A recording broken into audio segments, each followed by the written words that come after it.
Okay, hit record. Good to go. Oops.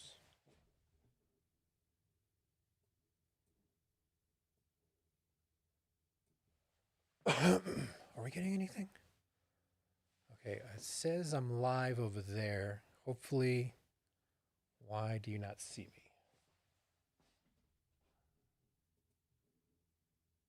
I know I had a delay.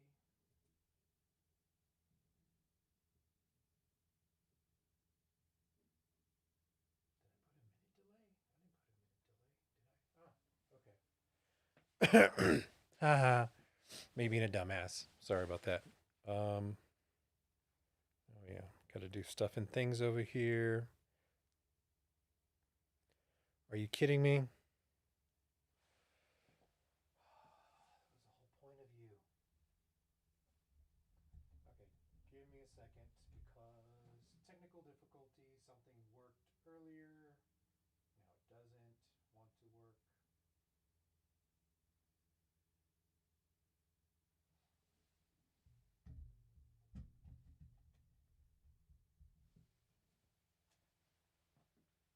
Okay, come on. There we go. I think. Da da da. Ah, there we go. Got everything working. Yes, here we go. ¿Qué pasó, familia? Soy ese vato gallo. Welcome to another episode of Sucias Are My Favorite. Thank you for bearing with me with all these little technical difficulties I've got going on. I've got new um, stuff and things going on here.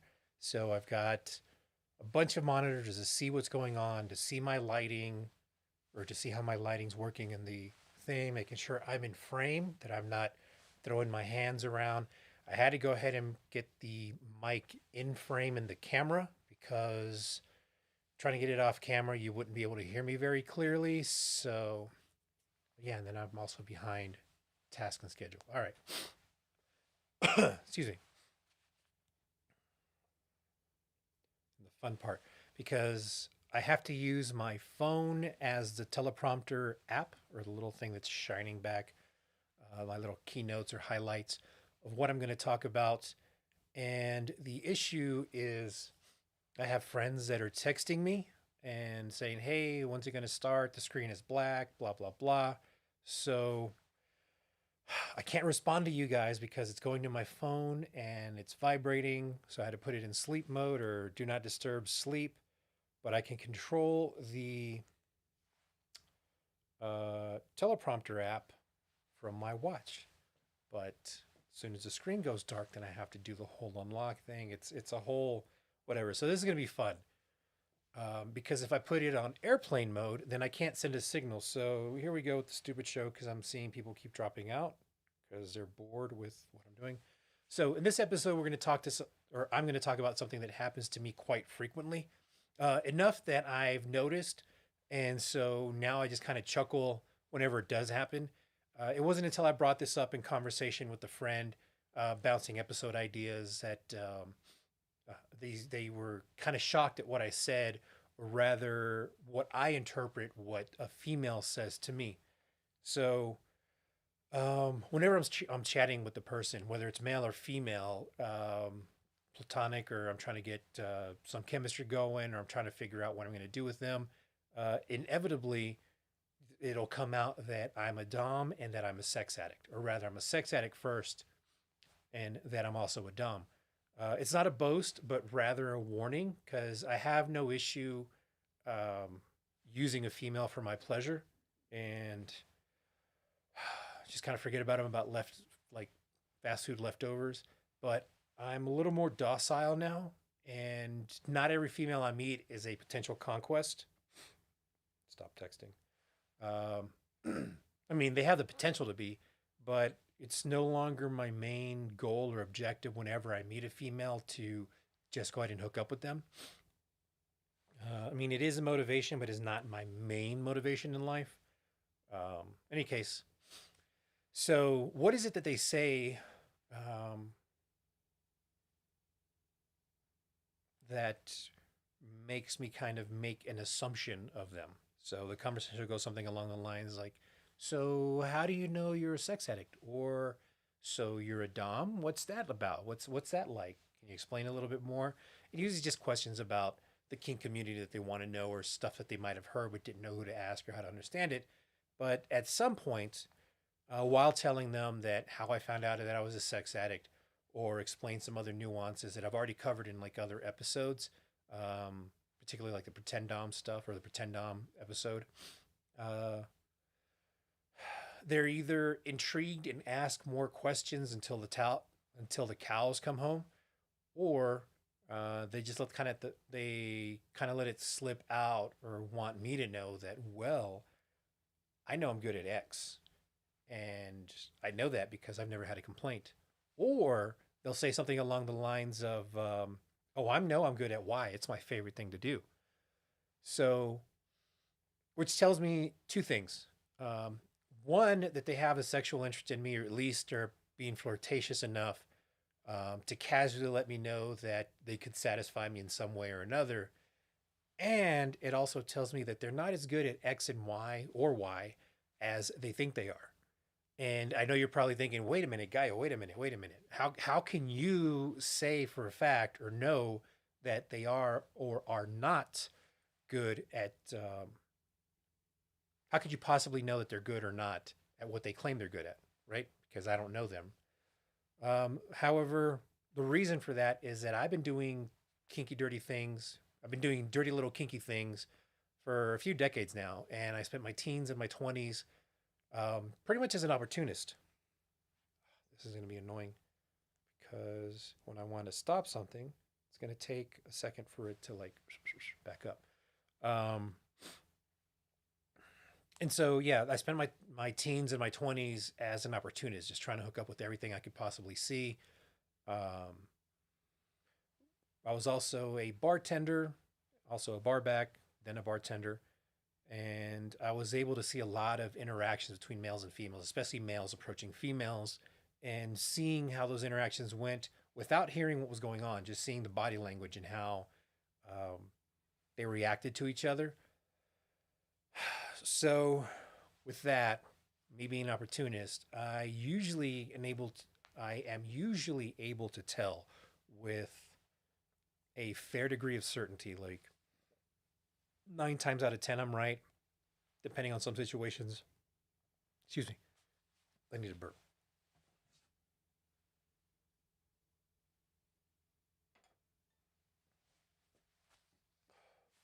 Excuse me. Um, yeah, so I've had all those situations or that experience. So most of the time, 9 times out of 10, I can tell what's going to happen. There are some occasions where I'm more often wrong because the situations don't present themselves as much or as frequently. Um, like yeah, I hardly ever saw people propose, but you can assume that she's going to say yes 99% of the time, unless he's a scrub friend that happened to invite her to lunch and then she proposes to him. Wait, he proposes to her at lunch from not having seen each other in forever. I don't know. But they aren't actually dating, so there's times I can be wrong just because you make the assumption or you're used to seeing something happen is not always the right thing. Damn it. I might have to turn off the sleep thing on my watch. I mean, on my phone. It's a pain in the ass. But it is on silent, so let me try something else. We're going to just turn off the sleep, do not disturb. There we go. Okay. Um, so with all that experience, I'm able to tell when I first walk into a room or a group that I can tell who's down to fuck after a few drinks, who needs a little bit of conversation, who I can go get into a stairwell within the next half hour. And it is just years of experience, but I also watch for nonverbal cues and whatever someone might say or do. There's a difference between a girl rubbing her ear nervously and a girl rubbing her ear and then using her upper arm to kind of push her boob to accentuate her cleavage, and she's just kind of like, you know, thrusting everything forward, right? Um, So those are those minute differences that you kind of have to pick up on over time, because a lot of times you can tell she's rubbing her ear, but you can't tell if it's a nervous or self-assuring, self-soothing. I'm learning terms as I'm learning what some things mean, because I know what they mean to me. It usually tells me, "Hey, keep going. This is a yes. I like you," or "Hang on, you're making me a little bit nervous. You're too forward." So I'm used to reading those signals as stop, slow down, or go. I don't see those signals as, okay, this is what happens. This is what this means. So that it is just, it's what I see is stop, no, go, or slow down, go, no, go, whatever. Okay. Um, and there's a ton more of those things like that that I notice that it's just natural to me, like breathing air. Um, Rarely has a female bragged about having no complaints and she was not interested or not DTF. Like, if she's bragging to me, sorry, I got people being annoying. If she's interested, or if sorry, if the female is not interested, she's not going to share any sexual information about herself or anything that's remotely sexual to make sure that the interest or that the situation remains platonic. So just by her telling me what she's good at or what she thinks she's good at tells me that she's interested in sex with me at some level, even if it's just to flirt or to tease with me. Um, and even if they don't have a sexual interest in me, I already know that they're not as good as they claim that they are. And the reason might not make sense on the surface. Um, and I'm not going to just burst their bubble and say, "Oh, you're lying. You don't know what you're talking about," because I just gotta be rude. And the sexual banter is fun and playful to kind of go back and forth with, but what's a way to explain this? People don't realize that they're good at something until someone else points it out to them. Um, and I hear you. You're like, Gaio, for real though. How can you know for a fact that someone who says that they're good at something isn't good at something that they say that they're good at? I really need to write out more of my scripts because I'm just kind of like doing shit on the fly. But right there, that's kind of the problem, is what you heard and what you processed are two different things. They said, I'm good at X. I'm good at whatever. I've never had complaints about this one thing. Okay. And at face value, I can see or I can hear um, how you or how someone could interpret that as meaning that they're good or talented at something. But if you listen to the last part, I've never had any complaints. Um, Now, think about your own experience and just in anything that you've ever done. When was the last time that you complained about something? Now, did you not Karens? Karens can just calm down right now. But everyone else that's not a Karen, when was the last time that you seriously complained about something that went wrong? That it was either a bad experience, product, bad service, something that just happened. And regardless of how long ago or how recently you complained, I bet that it was more likely a company and not a person that you had the issue with. Like, yes, you were angry and maybe took it out on the customer service person that was you were talking to, um, but you're not mad at that person. You're still mad at the company. You're just taking it out on the person. The exception to that, I would say, is if it was a teacher or an administrator or something that had to do with your child. But more often than not, a complaint would usually have to do with, come on, stop. Okay. A complaint would usually have to do something along the lines with something bad that happened to you with a service or product, and you're going to be mad at the company. You're not going to be mad at a person for getting a bad product. You're not going to be mad at, sorry, you are not going to be mad at the pizza delivery driver if your pizza's bad. You'll be mad at them if it's late, if it said it left the store 2 hours ago and then they just show up 2 hours later, right? You're probably mad at the driver then.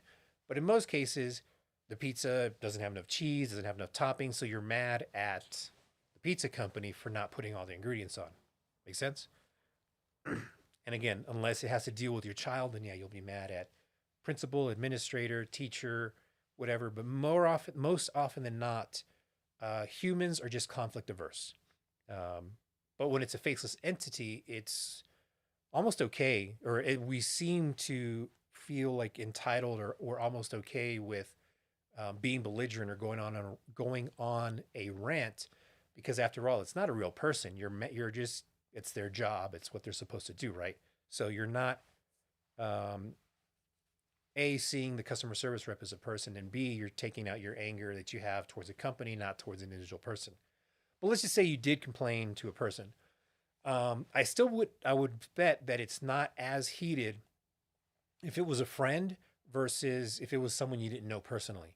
So let's just take, for example, you're mad at a teacher for, um, let's say you're mad at the teacher for yelling at your kid, and yeah, your kid has three teachers, and they're middle school, high school, whatever. Three teachers are, yelled at your kid, got after them. Your kid comes home crying, tells you, hey, teacher yelled at me, blah blah blah, because they're not used to having people yell at them, right? Let's just make that assumption. Kids aren't used to people yelling at them. Teacher yells at your kid. Three different teachers yell at your kid because your kid's a twat, but you don't want to see that. But we'll just ignore that. So three teachers yell at your kid.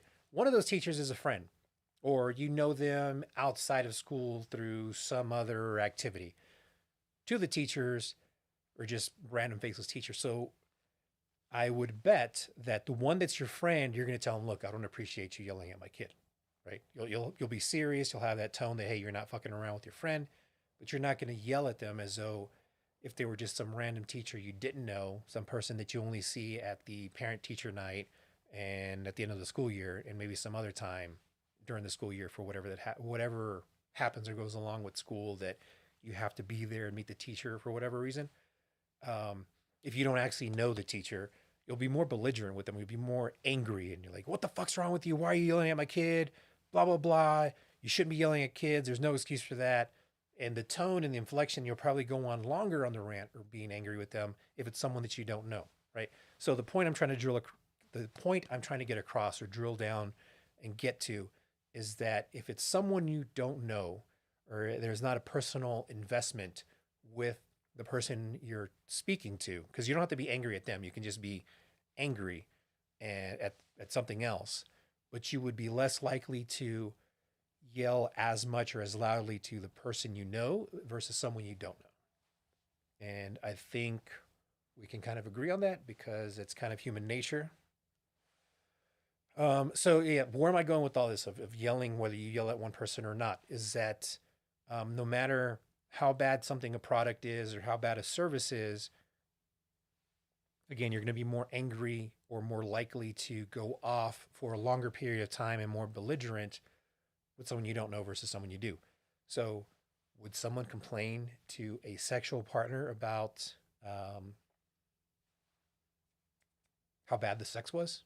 I highly doubt someone's going to complain to someone that the sex is bad or that a sexual act, not even the whole, not everything about sex. What's it saying?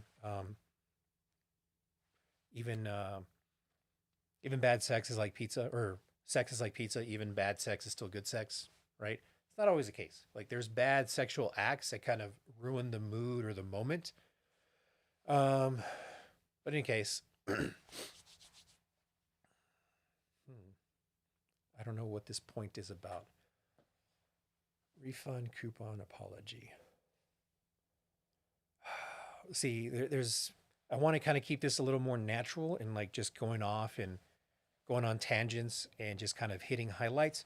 But sometimes my highlights don't make sense. Take your refund, your coupon, or an apology. All right, whatever. I don't know where I was going with that, but maybe it'll come back to me later. Coupon, refund, or apology. hmm. Yeah. Oh, that's okay. Coupon, refund, or apology. So more often than not, you complain to a business and you'll get a coupon, or refund, or apology, and that's supposed to calm you down and make you feel better about the bad experience and keep you still visiting that particular company, piece of place, whatever, right? Um, so there's validation in being upset and being the squeaky wheel and making a noise, making ruckus, pointing out an issue, and one, it gets solved. Like, okay, hopefully, future orders or future things that happen don't have the same mistake or have the same error, and then you get a discount or refund to continue using that service with that person because they want to keep you as a customer. So it still benefits because it was a bad experience, but your bad experience and voicing your bad experience lets the person know, hey, I need to fix this. We're going to give you a coupon, or we're going to do something to keep you as a customer so you can experience a better experience next time. Right. So yeah, I'm not afraid to tell someone they're bad at sex or they're bad at doing something because I want it to be better the next time. Now are we on the same page? Hopefully we're on the same page. Um, I really do need to do better with this whole little bullet points of coupons. Yeah, sorry. So how does this apply to a sexual partner? Show of hands, how many of you have stopped mid-sex and say, hey, you know what? X or Y is bad. I'm done. Let's get out of here. I've done it. I've done it quite a few times. Um, Damn it. And I want to share something that I don't normally share. I mean, I intend to share this, and it was going to be it is going to be a podcast episode because I have kind of the general, um, I have like 3 lines written out over this whole thing. But anyways, um, shit, do I really want to say it now? Is I have the mentality or the drive, mantra, belief, whatever, and my confidence, cockiness stems from knowing that I'm good in the sack. And my mantra going in whenever I approach a female is something along the lines of, if you act right, or if you behave, or if you impress me, I might let you blow me. And if you're any good at the head, I might come back and go ahead and fuck you. That is the way my mind works. It operates. The main focus is to keep my confidence up and remember that I'm out here to have a good time, and hooking up with random females, whatever. It's not the goal. It's just that it puts me in a mindset that makes me feel more confident, more open, stand up taller, and just have no fear of any rejection or whatever anything might happen with an interaction with the female, because I really don't care. I'm here for me, not for you. So I'll dive into that into another episode, but that's the gist of how I think. And at the same time, if I'm getting head and it's not good, I'm going to stop. I'm going to pull it back and say, hey, you know what? This isn't working. Too much teeth, not enough this, not enough that. You know, whatever is not working for me, I'll let you know. Like, hey, if you work on that, you want to keep trying or come back again, let me know. I'll check it out and see if you've improved. But this isn't working, and I will leave. I have left. It's caused a lot of issues with, not a lot of, it's caused a few issues with some friends because they set me up with their friend or someone they know, and it causes drama between them. And now I'm the asshole because I told someone, hey, you're not as good as you thought you were.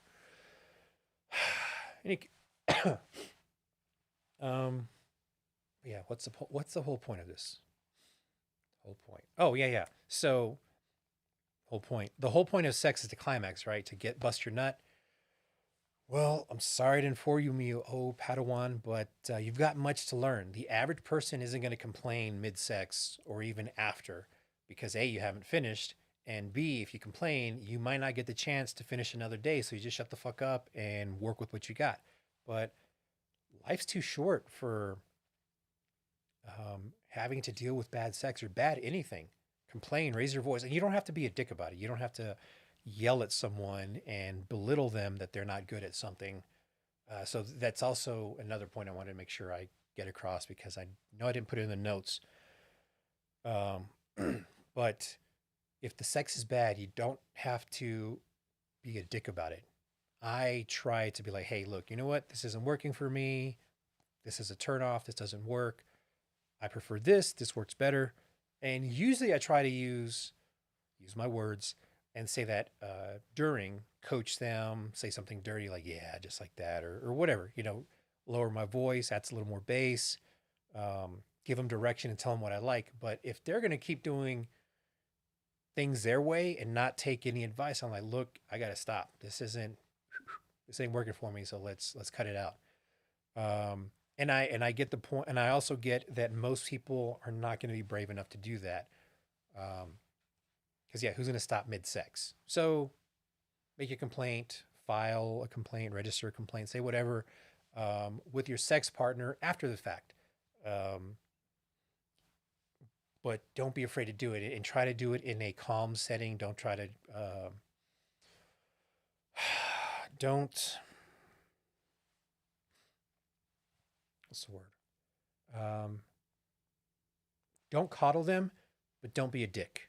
And so that's kind of a fine line that you kind of gotta navigate, because there's only so much wiggle room you have. Because if you aren't forceful enough, or if you're not direct enough, you might not be taken seriously. And if you're too forceful, you'll end up hurting feelings, and the whole thing will be remembered as you being a dick or an asshole, hurting their feelings. Not that it's something that they could work on and improve later, right? And claiming you're good at A, B, C, or D, whatever, is different than saying, "Y is my favorite thing, and I'm good at it because it's my favorite." But it still kind of falls in the same category, because just because you like doing something, it could be good or bad because you enjoy doing it. So the enthusiasm is there, but you still got to have a longer conversation with the person and find out if they are good or bad. And that one you can't figure out all the time just by words, because it varies by person. They might say they do this, that, or the other. They can kind of half-ass show you with hand gestures, or give you an idea of how good they are at what they like to do. But at the end of the day, just because you like to do something doesn't mean you're good at it. I mean, I like to play basketball, but I'm not in the NBA. I'm never going to be in the NBA. So it's something you kind of it's something that you kind of have to figure out for yourself. Am I actually good at this, or do I just enjoy doing this? Because both are still good. I'd rather take a bad enthusiastic blowjob than a bad blowjob. Because with enthusiasm, hey, she's getting into it. Fuck it, she's having a good time. Let's just watch the teeth. Let me put my hand down there to keep her from scraping so far. But if she's just going to town and fucking trying to chew it off at the base, then there's nothing but pain, or a bad sensation, or bad feeling that you just don't want to deal with. So fuck it. I mean, everything's different. Not every person and every act is going to be the same. So you got to learn to be able to stand up for yourself and coach and direct your partner, and also be willing to take coaching and direction from your partner as well. So not just giving out, but it's reciprocal. You can't just say, hey, this is what I want. I know it seems like I come off that way. And yes, I do more often get what I want, because I'm vocal about it. I tell them, hey, do this, do that. I want you to do this.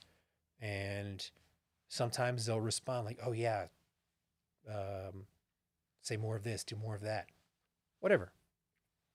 And if it's not a big, excuse me.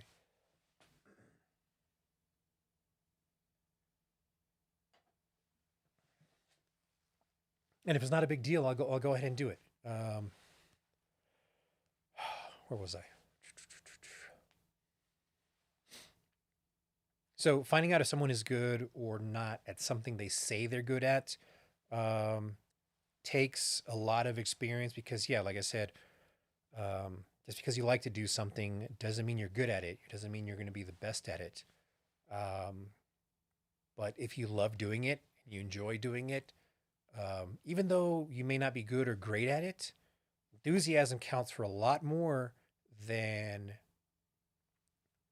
it doesn't count for more, but enthusiasm can almost be as good as quality. There we go. I need to be a little more cautious with what I say. But if you really want to impress me, show me, because actions are always going to speak louder than words. And that's something that seems to me that that's something that seems to me that most humans have seem to have forgotten. We spend so much time on social media, posting our best selfie, posting the best landscape, um, posting the best food pictures that we take that, perfectly lit, holding the phone way up over our head, leaning back, trying to see what we do, taking like 5 or 6 times. Um, but what's the point for doing all that for your EPing points? Um, or EPing or so EPing is e-penis or electronic penis in the sense of the more internet points you get, the bigger your EPing is. And internet points being shares, likes, retweets, karma, um, all these little things that people have so much invested in, um, that still doesn't seem authentic, or it seems like an authentic person is just like external validation, which is fine if you're in a good mental health space. If you're in a good mental space or mental health space, um, and you might think, "Oh, Magayo, I am in a healthy mental. I am in a healthy mental health space."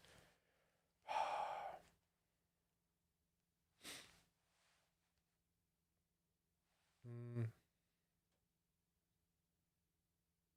and you might have like a concern that that yeah, I'm fine. What's wrong with all this? And you might be, but not everyone is all the time. Not everyone is mentally sane all the time. There's external factors, external stressors, things that happen in your life, um, that make you react.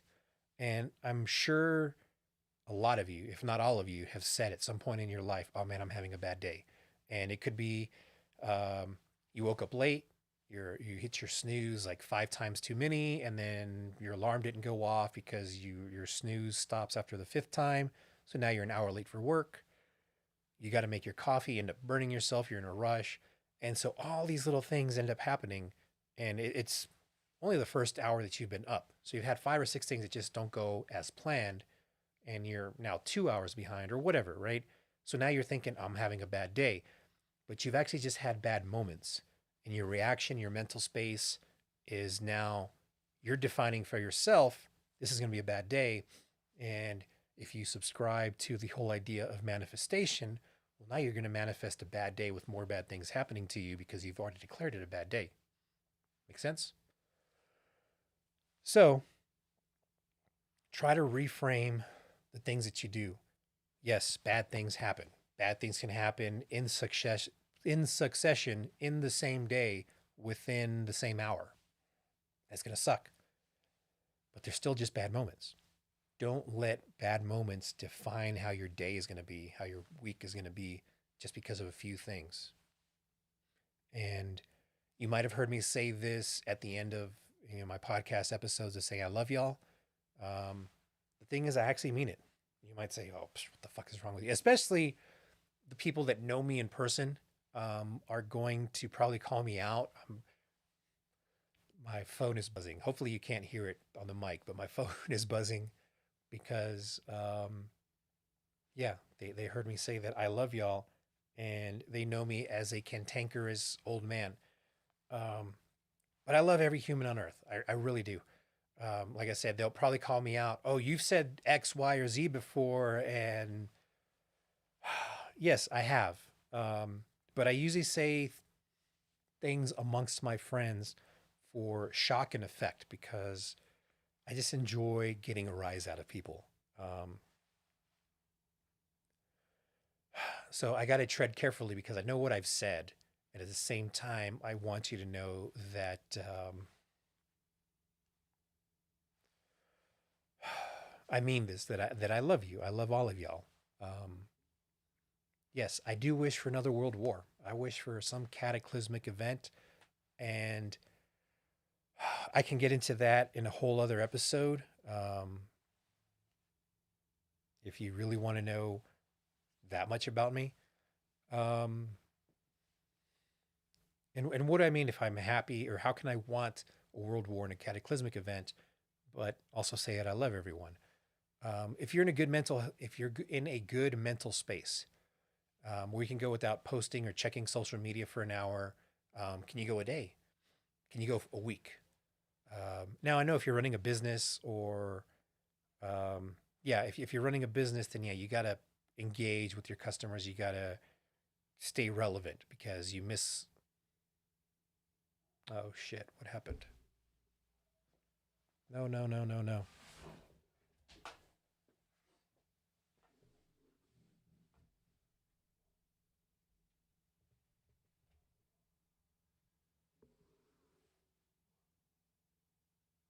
You're killing me.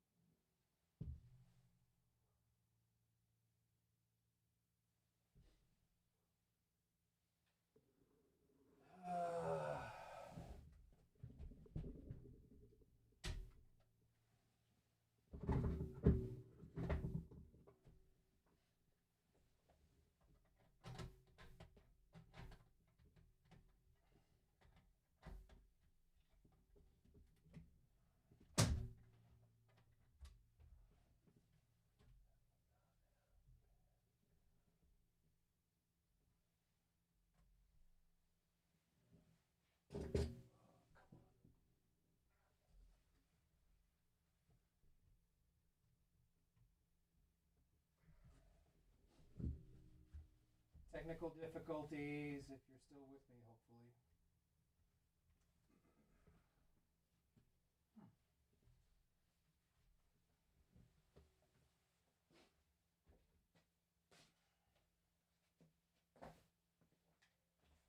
Give me a few minutes, hopefully. Ah. Oh, this is gonna be fun.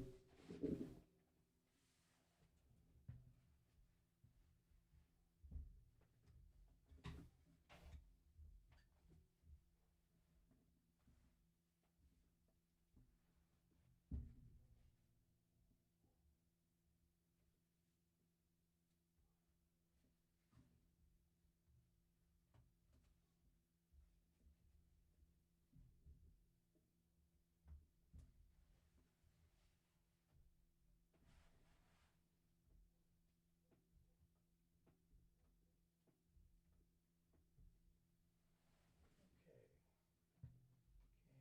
Can you see me? Ah, there we go. Okay.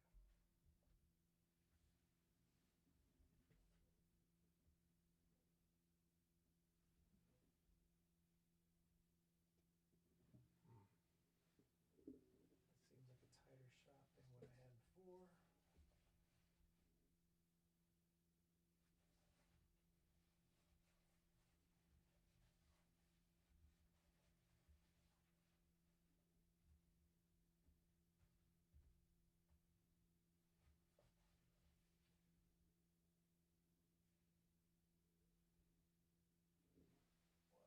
Oh.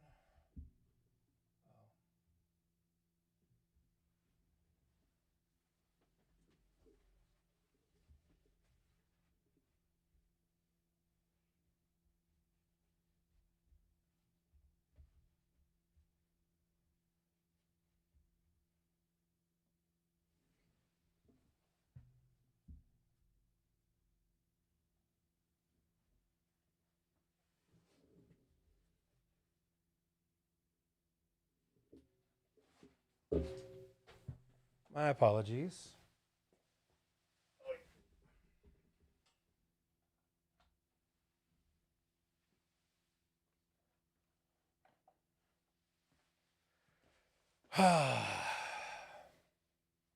Sorry. Oh, here we go. Hey, all right. So I lost. Oh, crap. So I had somebody, but now they're gone. So where was I?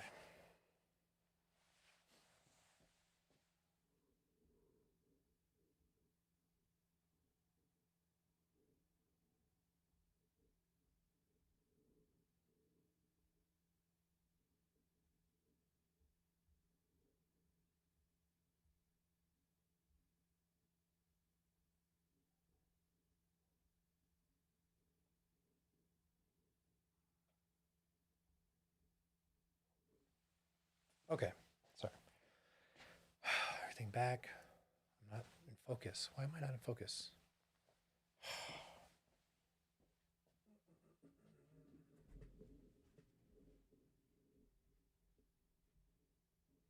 Don't tell me that. Why are you doing that? No. What happened? What happened? What happened?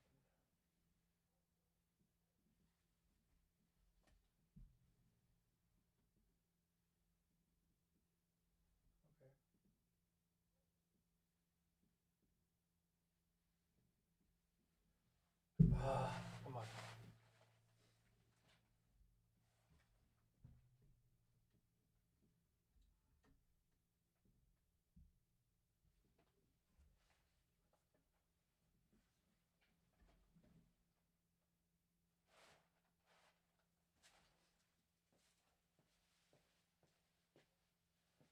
There we go.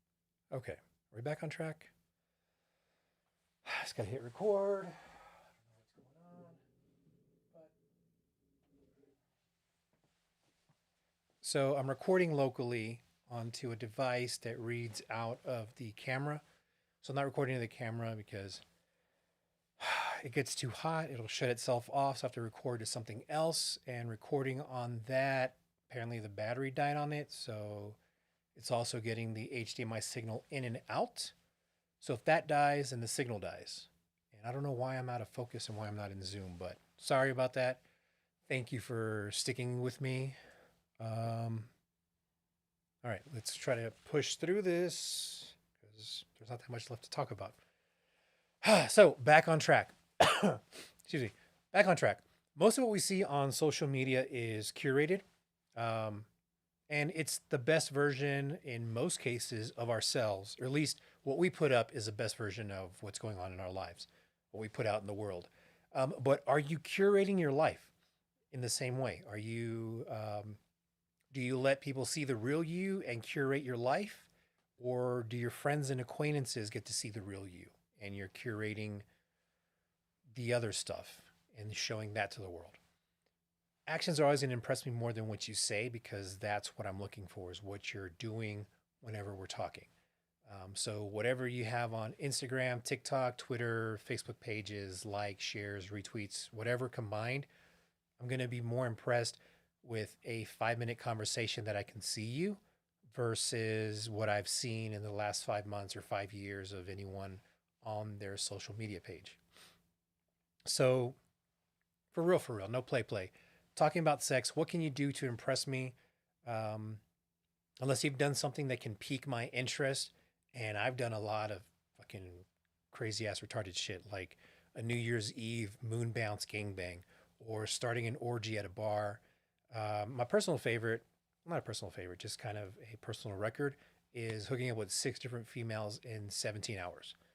Um, so stuff along those lines are gonna like get my attention, but just saying stuff like that isn't gonna impress me. So what's the point of all this insanity? Go out and do shit. If you've already done stuff, learn how to do something better, or try something new but tangentially related to what you like to do or what you already do. So, say let's just say you're already good at baking pies and cakes. Try making some savory pies or try making a vegan cake. The point is I want you to get just a little bit outside of your comfort zone. Just take little baby steps. Um, I know for most people, change is unwanted. Like I say, yeah, humans tend to be conservative in their efforts as far as conserving energy. You know, that's why we get so fat so easily. Um, but don't use that as an excuse to not do something later or putting it off for another day or putting off for tomorrow. Uh, oh, I'll work out tomorrow, or I'll start that diet next week. Um, I'll begin that Udemy or that Skillshare course in a couple of days. In case you missed it, because the point I'm trying to get across, and you're probably still waiting for me to drop the other shoe, is I don't care what you say.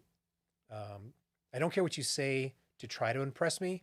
I want you to show me um, what you can do. Because sex and doing shit in the bed or outside of the bed is temporary.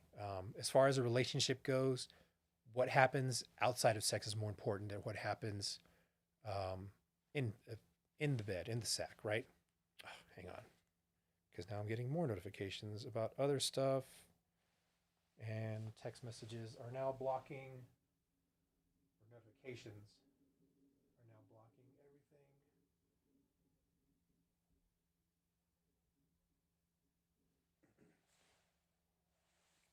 Okay, got rid of the notifications.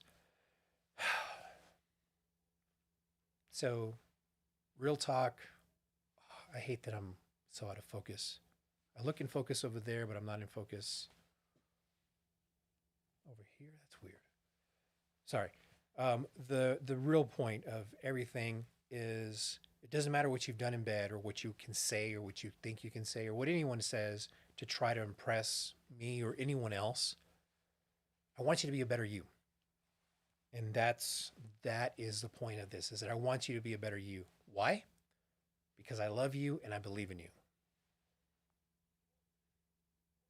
Yeah, you heard that correctly. I love you and I believe in you. I think you can do better today than what you did yesterday. And tomorrow you can do a little bit better than today. And the next day, a little bit, and so on.